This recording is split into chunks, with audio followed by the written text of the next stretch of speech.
नमस्कार दोस्तों। तो एक बार फिर से आपका हार्दिक स्वागत है। तो लास्ट वीडियो में हमने चर्चा की थी राजस्थान की जलवायु की, कि राजस्थान की जो जलवायु है वो किसे बोला जाता है और इसका जो निर्धारण करने वाले कारक हैं राजस्थान में, यानी जलवायु का निर्धारण करने वाले जो कारक हैं वो कौन कौन से हैं, इसके बारे में हमने चर्चा की थी। और हमने चर्चा की थी जलवायु के आधार पर राजस्थान में 3 प्रकार की ऋतुओं की, एक है शीत ऋतु, ग्रीष्म ऋतु और वर्षा ऋतु। तो जो ग्रीष्म ऋतु है इसकी सबसे बड़ी विशेषता क्या है? ग्रीष्म ऋतु की सबसे बड़ी विशेषता है लू।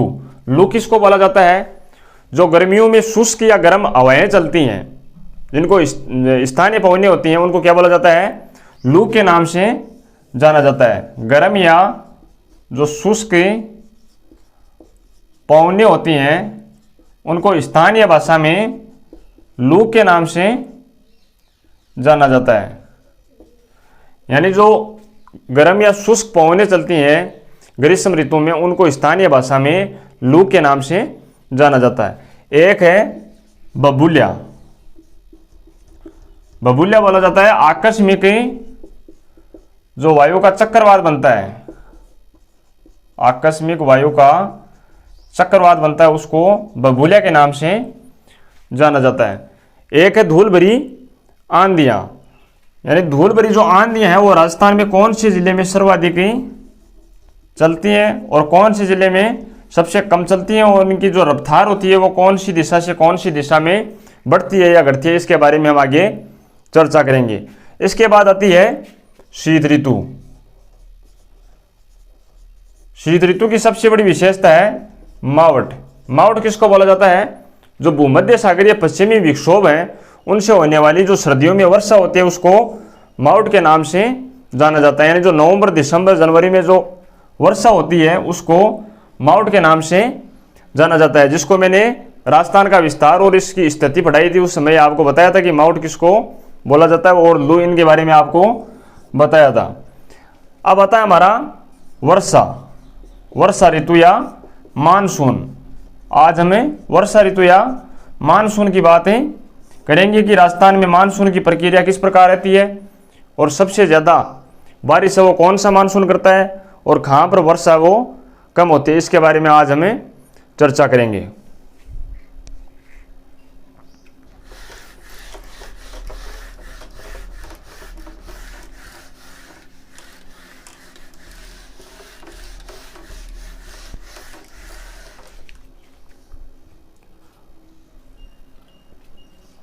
मानसून की प्रक्रिया।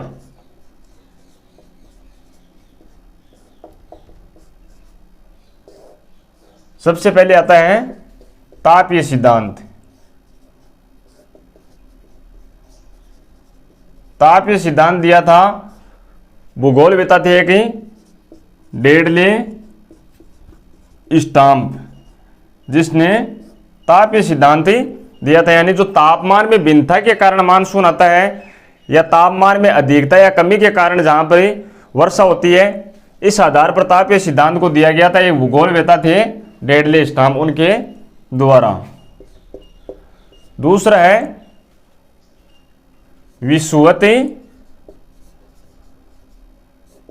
पछुआ पवन प्रवाह है, प्रवाह सिद्धांत। यह दिया था भूगोलवेत्ता थे फलोन, भूगोलवेत्ता फलोन ने। तीसरा है जेट स्ट्रीम सिद्धांत। यह दिया था ईस्ट या कोटेश्वरम। कोटेश्वरम कौन थे? भारतीय भूगोलवेत्ता थे जिन्होंने जेट स्ट्रीम सिद्धांत में सराहनीय कार्य किया था, इसलिए कई किताब में कोटेश्वरम नाम लिखा हुआ मिलता है। इसलिए जेट स्ट्रीम सिद्धांत किसने दिया था? वास्तव में दिया था यस्ट ने, लेकिन कई जगह पर सराहनीय कार्य करने के कारण कोटेश्वरम का नाम भी लिखा जाता है। तो इन तीनों को हमें साथ मिलाकर पढ़ेंगे। तापीय सिद्धांत, विषुवत पछुआ पवन प्रवाह सिद्धांत और जेट स्ट्रीम सिद्धांत। इन तीनों को हमें साथ लेकर पढ़ेंगे कि राजस्थान में मानसून की प्रक्रिया वो किस प्रकार से रहती है। तो सर्वप्रथम हमें पता होना चाहिए कि मानसून किसे बोला जाता है। मानसून बोला जाता है जो सामयिक पवनें होती हैं। सामयिक पवनों का मतलब होता है समय के साथ परिवर्तित होने वाली पवनें। समय के साथ परिवर्तित होने वाली जो पवनें होती हैं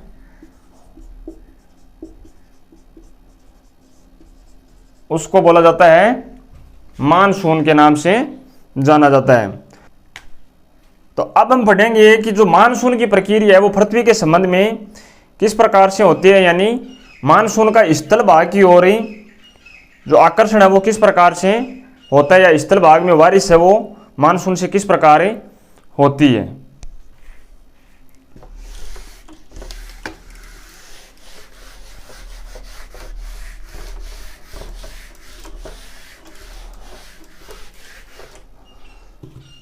यानी सामान्यतः ये हमारी पृथ्वी है और ये है 0 डिग्री अक्षांश रेखा या भूमध्य रेखा, या जिसको विषुवत रेखा के नाम से भी जाना जाता है।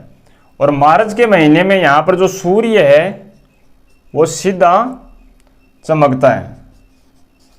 यानी मार्च के महीने में जो सूर्य है इसकी किरणें हैं वो भूमध्य रेखा पर सीधी पड़ती हैं, जिसके कारण यहाँ का तापमान क्या होता है, उच्च होता है, उच्च तापमान। और उच्च तापमान होने के कारण यहाँ पर निम्न वायुदाब क्षेत्र का निर्माण होता है।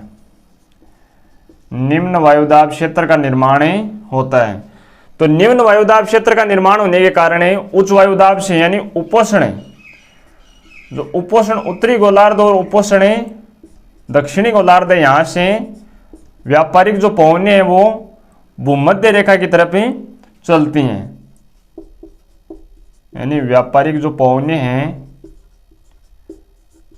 दक्षिणी गोलार्ध उपोष्ण क्षेत्र से और उत्तरी गोलार्ध उपोष्ण क्षेत्र से जो व्यापारिक पवनें हैं वो उच्च वायुदाब से निम्न वायुदाब यानी भूमध्य रेखा की ओर चलती हैं।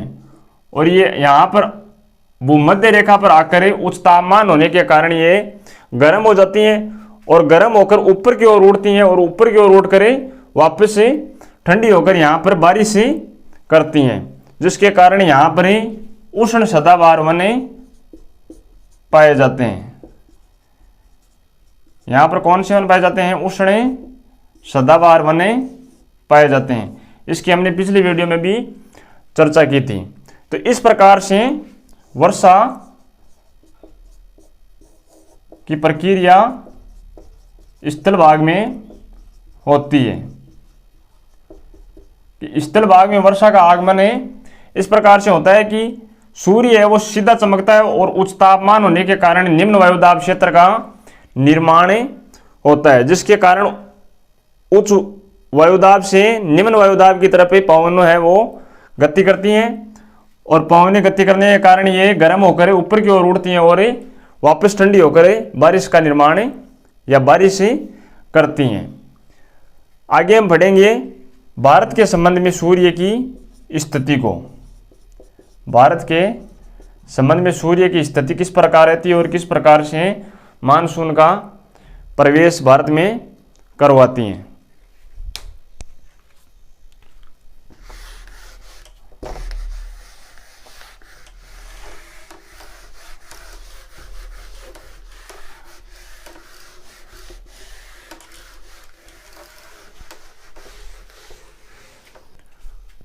यह है भारत का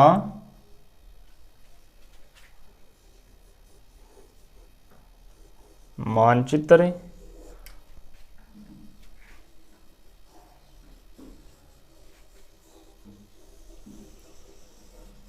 और भारत के संबंध में देखें तो जो सूर्य की स्थिति है वो मार्च के महीने में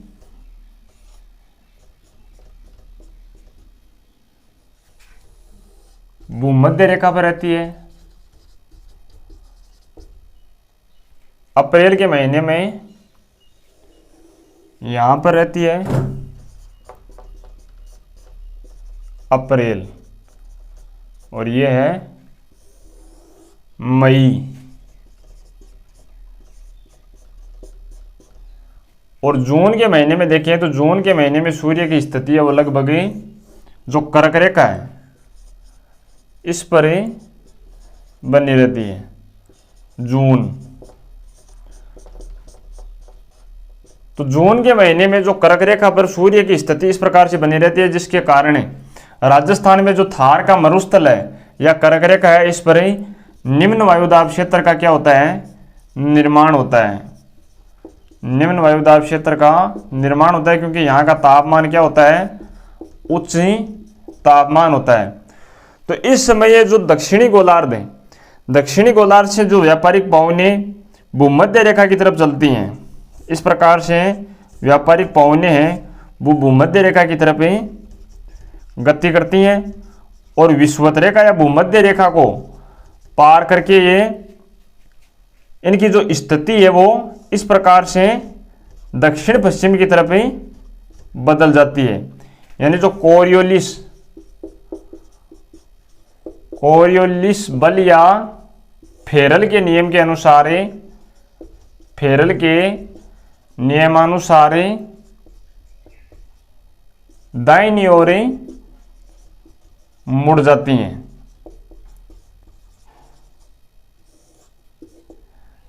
यानी जो व्यापारिक पवनें हैं दक्षिणी गोलार्ध से भूमध्य रेखा की ओर गति करती हैं और इसको पार करके ये कोरियोलिस बल या फेरल के नियमानुसार अपने दाहिनी ओर मुड़ जाती हैं। दाहिनी ओर मुड़कर ये हिंद महासागर से ऊपर से, जो हिंद महासागर है इसके ऊपर से गुजरती हैं और जलवाष्प ग्रहण करके भारत में प्रवेश करती हैं। और भारत में प्रवेश करके जो मानसून है इसका आगमन करवाती हैं, या मानसून का भारत में प्रवेश होता है। कब होता है, ग्रीष्म ऋतु में। ग्रीष्म ऋतु में भारत में मानसून का प्रवेश होता है। कौन से मानसून का, दक्षिण पश्चिम मानसून का, दक्षिण पश्चिम मानसून का। यानी इनकी जो स्थिति है या ये दाहिनी ओर मुड़ती है तो इनकी दिशा कौन सी होती है, दक्षिण पश्चिम। और पहले थी इनकी दिशा उत्तर से, जो दक्षिण है सॉरी जो उत्तर पश्चिम है वो उसकी दिशा थी। जो व्यापारिक पवनें हैं वो उत्तर पश्चिम की ओर ही गति कर रही थी भूमध्य रेखा से पहले, और इसको पार करके ये हो जाती हैं दक्षिण पश्चिम। तो ये मानसून कौन सा होता है, दक्षिण पश्चिम मानसून होता है।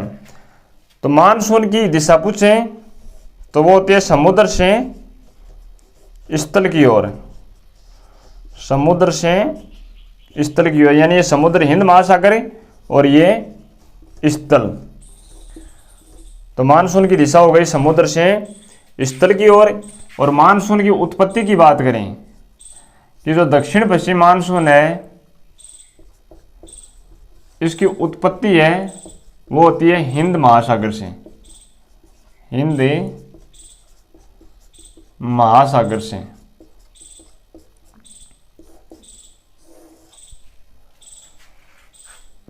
तो ग्रीष्म ऋतु में जब सूर्य की स्थिति कर्क रेखा पर होती है तो कर्क रेखा पर सूर्य वो सीधा चमकता है। और यहाँ पर निम्न वायुदाब क्षेत्र का निर्माण होने के कारण यहाँ पर उच्च तापमान होने के कारण निम्न वायुदाब क्षेत्र का निर्माण होता है।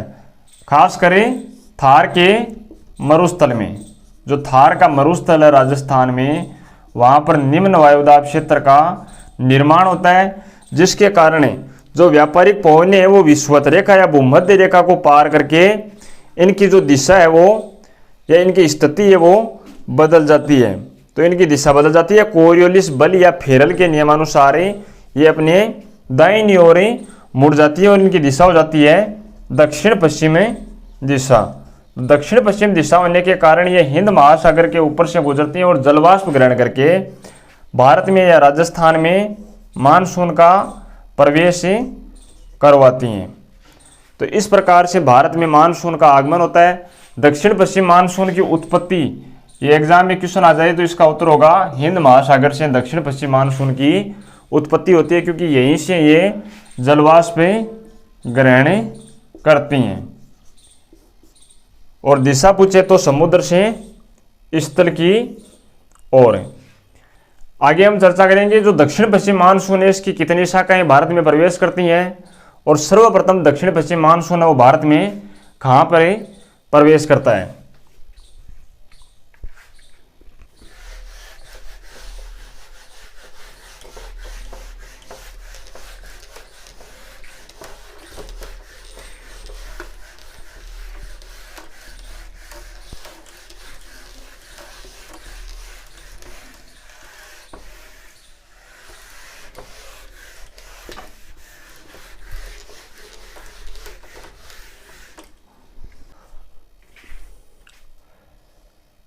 यह है भारत का मैप।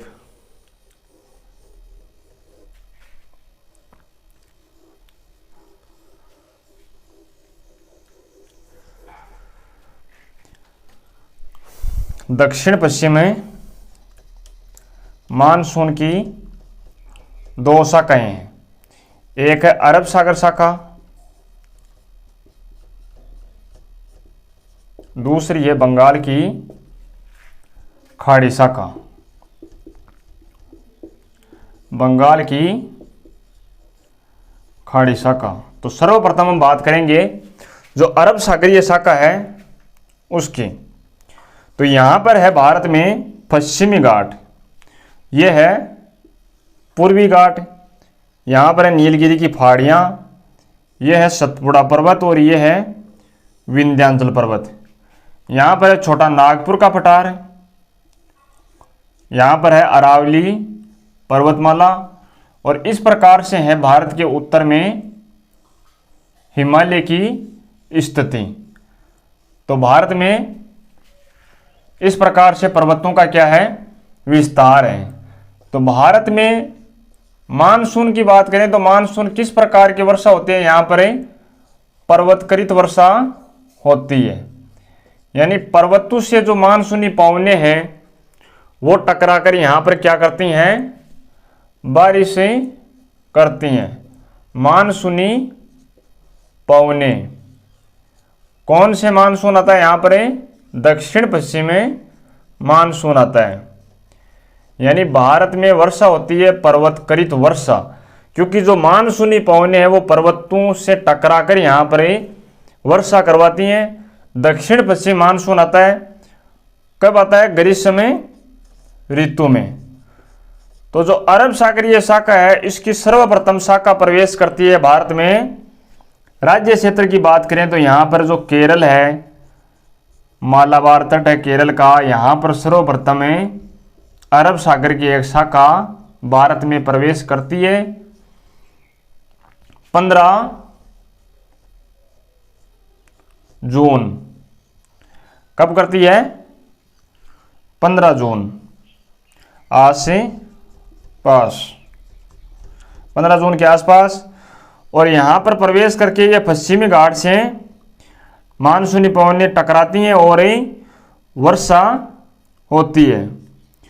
कहां कहां पर होती है, केरल, कर्नाटक, गोवा और महाराष्ट्र, इन 4 राज्यों में इस अरब सागरीय शाखा के प्रवेश करने से सर्वप्रथम बारिश होती है।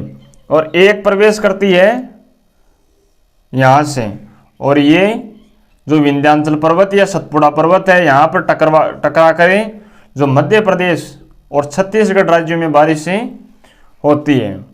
यानी एक अरब सागर की शाखा इधर से प्रवेश करके जो विंध्याचल पर्वत या सतपुड़ा पर्वत है इनसे टकराती है, जिसके परिणाम स्वरूप मध्य प्रदेश और छत्तीसगढ़ में मानसून से बारिशें होती है।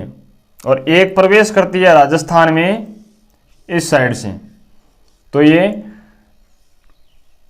जो दक्षिणी राजस्थान है उसके 4 जिले हैं, यहां पर तो बारिशें होती है, लेकिन पश्चिमी राजस्थान में अरावली की स्थिति है वो इन मानसूनी पवनों के समांतर होने के कारण ये मानसूनी पवनें राजस्थान को पार कर जाती हैं और आगे चलकर ये शिवालिक की जो हिमालय की पहाड़ियां हैं उनसे टकरा कर जो हिमाचल प्रदेश, जम्मू कश्मीर और उत्तराखंड है यहाँ पर बारिशें करती हैं। बल्कि राजस्थान में जो थार का मरुस्थल है पश्चिमी राजस्थान है यहाँ पर वर्षा नहीं होती है। तो इस प्रकार से अरब सागरीय शाखा से बारिशें भारत में होती है। और सर्वप्रथम बात करें कि भारत में सर्वप्रथम जो 25 मई है उसके आसपास से दक्षिणी पश्चिम मानसून का आगमन होता है अंडमान निकोबार में। यानी भारत में सर्वप्रथम मानसून का आगमन है वो कहाँ पर होता है, वो होता है अंडमान निकोबार में 25 मई के आसपास। लेकिन राज्य क्षेत्र की बात करें तो वो है केरल मालाबार तट। तो इस प्रकार से दक्षिण पश्चिम मानसून की अरब सागरीय शाखा का भारत में प्रवेश होता है और वर्षा होती है। इसको हमें राजस्थान के संबंध में पढ़े तो किस प्रकार से राजस्थान में मानसून का आगमन होता है वो देखते हैं।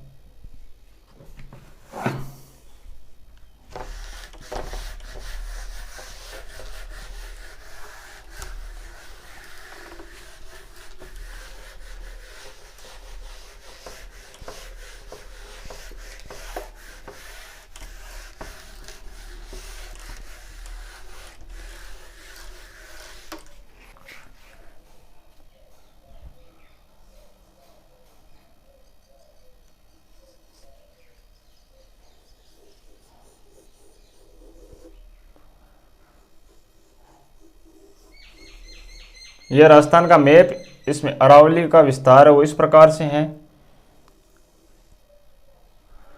तो दक्षिण पश्चिम में मानसून की अरब सागरीय शाखा की बात करें हम, अरब सागरीय शाखा तो 15 जून के आसपास है। 15 जून के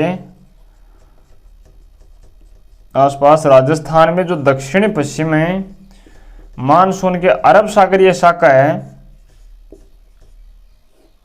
वो प्रवेश करती है। कहाँ पर है? सर्वप्रथम करती है बांसवाड़ा जिले में। और इससे बारिश होती है इससे बांसवाड़ा, उदयपुर, डूंगरपुर और सिरोही जिलों में। सिरोही जिलों में बारिशें होती है। जो अरब सागरीय शाखा है दक्षिण पश्चिम मानसून की, इससे इन 4 जिलों में बारिश होती है। 4 जिलों में यह बरसातें करवाती है। तो सबसे पहले राजस्थान में अरब सागरीय शाखा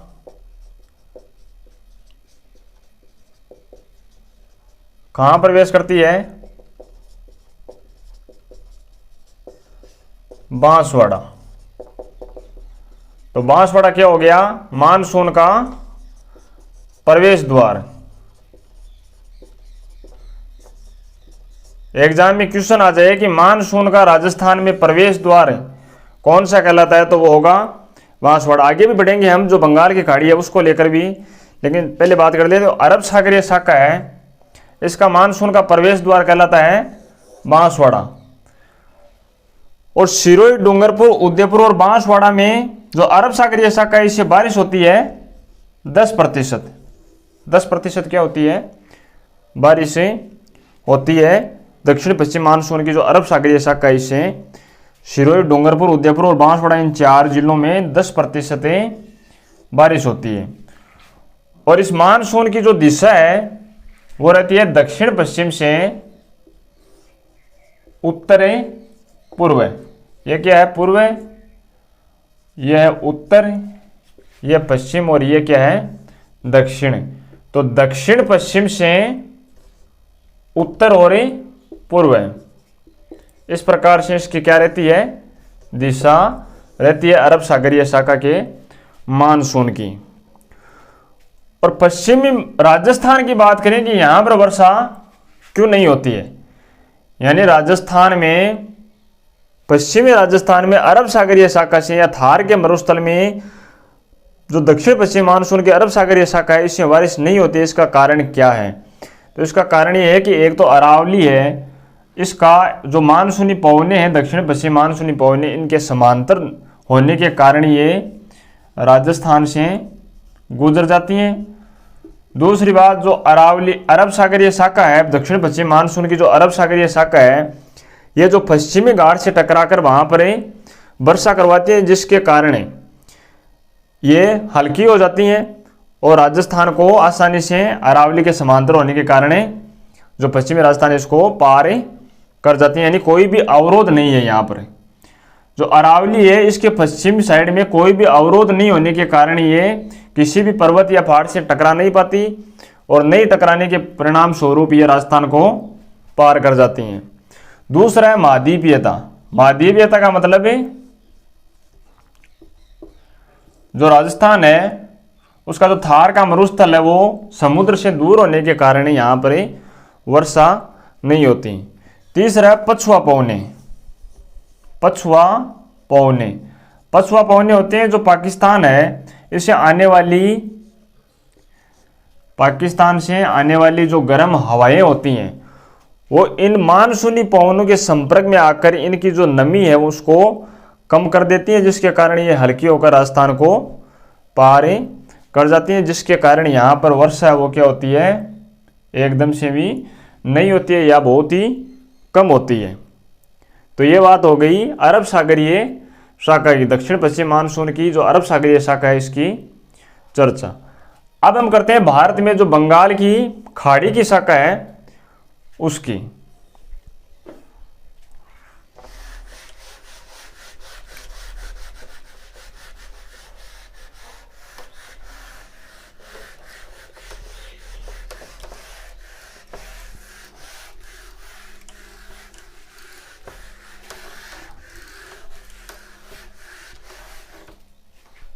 बंगाल की खाड़ी शाखा की बात करें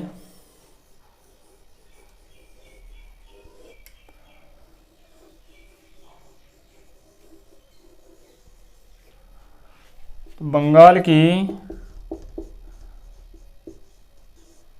खाड़ी शाखा यानी दक्षिण पश्चिम मानसून की दूसरी शाखा कौन सी है, बंगाल की खाड़ी शाखा। तो इसकी जो मेघालय है, पूर्वोत्तरी राज्यों की बात करें हमें तो यहाँ पर एक राज्य है मेघालय, यहाँ पर पठार है शिलांग का पठार है। कौन सा पठार है, शिलांग का पठार है। एक है यहाँ पर पर्वत आराकोरम पर्वत, और यहाँ पर है छोटा नागपुर का पठार है, छोटा नागपुर का पठार। तो दक्षिण पश्चिम मानसून बंगाल की खाड़ी शाखा की बात करें तो इसकी एक शाखा है वो यहाँ पर मेघालय राज्य में प्रवेश करती है, और जो शिलांग का पठार है इसे टकराकर यहाँ पर मानसून या वर्षा होती है। तो यहाँ पर है मानसिनराम स्थान का नाम। तो इसके बारे में भारत के संदर्भ में या विश्व के संदर्भ में कई बार क्वेश्चन पूछा गया है कि भारत में या विश्व में सर्वाधिक जो वर्षा होती है वो कहाँ पर होती है, वो होती है मासिनराम जो स्थान है शिलांग, मेघालय राज्य में मासिनराम स्थान पर सर्वाधिक वर्षा होती है। बंगाल की खाड़ी शाखा से दक्षिण पश्चिम मानसून है उसकी बंगाल की खाड़ी शाखा है उससे मासिनराम स्थान है मेघालय राज्य का, यहाँ पर सर्वाधिक वर्षा होती है। और यहाँ पर पर्वतों का विस्तार होने के कारण पूर्वोत्तर राज्यों में लगभग जो शाखाएं प्रवेश करती हैं उनसे वर्षा होती है। दूसरी शाखा प्रवेश करती है यहाँ पर छोटा नागपुर का पठार है झारखंड में यहाँ पर, जिसके कारण यहाँ पर वर्षा होती है और जो मानसूनी पवनें हैं उनकी दिशा वो पूर्व की ओर हो जाती है, यानी छोटे नागपुर के पठार से जो मानसूनी पवनें हैं वो टकरा कर इनकी दिशा वो पूर्व की ओर हो जाती हैं और ये पूर्व साइड से राजस्थान में प्रवेश करती हैं, जिसके कारण इनको पूर्वैया के नाम से जाना जाता है। तो पूर्वैया किसे कहते हैं राजस्थान में, पूर्वैया बोला जाता है जो बंगाल की खाड़ी शाखा है, यानी दक्षिण पश्चिम मानसून की बंगाल की खाड़ी शाखा से आने वाली जो मानसूनी पवनें होती हैं उनको क्या बोला जाता है,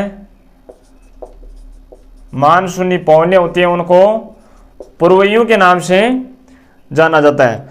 तो दक्षिण पश्चिम मानसून की जो बंगाल की खाड़ी शाखा है सर्वप्रथम मेघालय है, यहाँ पर जो शिलांग का पठार है यहाँ पर प्रवेश करती है और इसे टकराकर यहाँ पर वर्षा होती है। माशिनराम स्थान है, शिलांग का पठार है, यहाँ पर सर्वाधिक वर्षा होती है विश्व या भारत की बात करें तो पूर्वोत्तर राज्यों में बंगाल की खाड़ी शाखा से सर्वाधिक वर्षा होती है। और ये दूसरी शाखा इसकी प्रवेश करती है झारखंड में। झारखंड में जो छोटा नागपुर का पठार है इसे टकरा करे जो मानसूनी पवनें हैं बंगाल खाड़ी शाखा की उनकी दिशा हो जाती है पूर्व साइड में, और पूर्व साइड से राजस्थान में प्रवेश करते हैं, जिसके कारण इनको पूर्वइयों के नाम से जाना जाता है। तो ये तो कंप्लीट हो गया। आगे हम चर्चा करते हैं बंगाल की खाड़ी शाखा की राजस्थान के संदर्भ में चर्चा।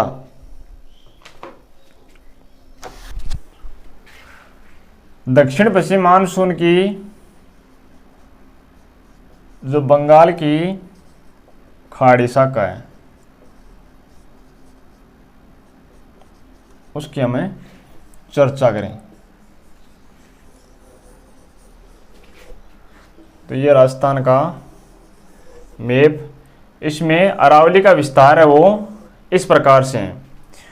तो बंगाल की जो खाड़ी शाखा है उसका राजस्थान में सर्वप्रथम है प्रवेश है वो कौन से भौतिक प्रदेश में होता है। भौतिक प्रदेश पूछ लिया जाए तो वो होगा हाड़ौती का पठार। जो हाड़ौती का पठार है यहाँ पर बंगाल की खाड़ी शाखा मानसून का सर्वप्रथम क्या होता है प्रवेश होता है। यह क्या है हाड़ौती का पठार, ये अरावली और ये है अरावली के पश्चिम का राजस्थान क्षेत्र। जिले की बात करें तो जिला आएगा सर्वप्रथम है झालावाड़, यानी दक्षिण पश्चिम मानसून की बंगाल की खाड़ी शाखा से आने वाला मानसून है वो सर्वप्रथम प्रवेश करता है झालावाड़ जिले में। सक्रियता की बात करें तो सर्वाधिक सक्रियता रहती है झालावाड़ जिले में। ठहराव की बात करें तो सर्वाधिक इसका ठहराव रहता है वो है बांसवाड़ा जिला। और बारिश की बात करें तो इससे राजस्थान में लगभग 90% क्या होती है वर्षा होती है। इसकी दिशा की बात करें तो इसकी दिशा हो जाएगी ये पूरब और ये दक्षिण। तो दक्षिण पूर्व से उत्तर है पश्चिम है, यह क्या है पश्चिम और ये उत्तर है। तो दक्षिण पूर्व से उत्तर पश्चिम की तरफ ये बढ़ता है। इसके बाद में बात करें हमें वृष्टि छाया प्रदेश की। पिछले वीडियो में हमने चर्चा की थी वृष्टि छाया प्रदेश किसको बोला जाता है। तो वृष्टि छाया प्रदेश होता है जिसके ये पर्वत है। तो यहाँ पर जो पवन मुखी क्षेत्र होता है, पवन मुखी क्षेत्र पर्वत के सामने का भाग जहाँ पर जैसे ये बंगाल की खाड़ी शाखा की मानसूनी पवनें हैं, खाड़ी शाखा की मानसूनी पवनें हैं, ये अरावली है। तो यहाँ से ये पवनें आती हैं और इससे टकरा कर यहाँ पर वर्षा करती हैं। लेकिन पहाड़ के आगे की तरफ यानी पर्वत के पीछे की साइड यानी पर्वत को बहुत ही कम मात्रा में जो बंगाल की खाड़ी शाखा की पवनें वो पार कर पाती हैं और यहाँ पर सिर्फ बादल मंडराते रहते हैं यानी वर्षा नहीं होती है। तो इस स्थिति को बोला जाता है वृष्टि छाया प्रदेश। तो जो अरावली के पश्चिम का क्षेत्र है ये बंगाल की खाड़ी शाखा के लिए वृष्टि छाया प्रदेश का कार्य करता है, यानी बंगाल की खाड़ी शाखा से यहाँ पर बहुत ही कम वर्षा होती है। बल्कि जब पश्चिमी राजस्थान में होने वाली वर्षा होती है वो सिर्फ बंगाल की खाड़ी शाखा से ही होती है, लेकिन बहुत ही कम वर्षा होती है जिसके कारण कई बार यहाँ पर अकाल भी पड़ जाता है। तो ये बात हो गई दक्षिण पश्चिम मानसून की बंगाल की खाड़ी शाखा से। यानी सर्वप्रथम कौन से भौतिक प्रदेश में इसका आगमन होता है हाड़ौती के पठार में। जिले की बात करें तो झालावाड़, सक्रियता की बात करें तो सर्वाधिक झालावाड़ जिले में सक्रिय रहता है। ठहराव की बात करें तो बांसवाड़ा में। इससे बारिश होने वाली कितनी होती है 90%। राजस्थान में 90% बारिश कौन से मानसून से होते हैं दक्षिण पश्चिम मानसून की जो बंगाल की खाड़ी शाखा है उससे 90% बारिश होती है। वृष्टि छाया प्रदेश की बात करें कि वृष्टि छाया प्रदेश किसको बोला जाता है, जैसे ये पर्वत है तो इसके सामने की दिशा होती है वो होती है पवनमुखी, यानी जहाँ से मानसून आता है, यानी मानसूनी पवनें आती हैं पर्वत से टकराई और यहाँ पर बारिश हो गई, लेकिन बहुत ही कम मात्रा में जो मानसूनी पवनें वो इसको पार कर पाती हैं और आगे पीछे की साइड में सिर्फ बादल मंडराते रहते हैं, यानी बारिश बहुत ही कम होती है, उसको बोला जाता है वृष्टि छाया प्रदेश। तो इस प्रकार से ये हो गई दक्षिण पश्चिम मानसून बंगाल की शाखा अल नीनो और ला नीनो। ये क्या है, गर्म जलधाराएं हैं। प्रशांत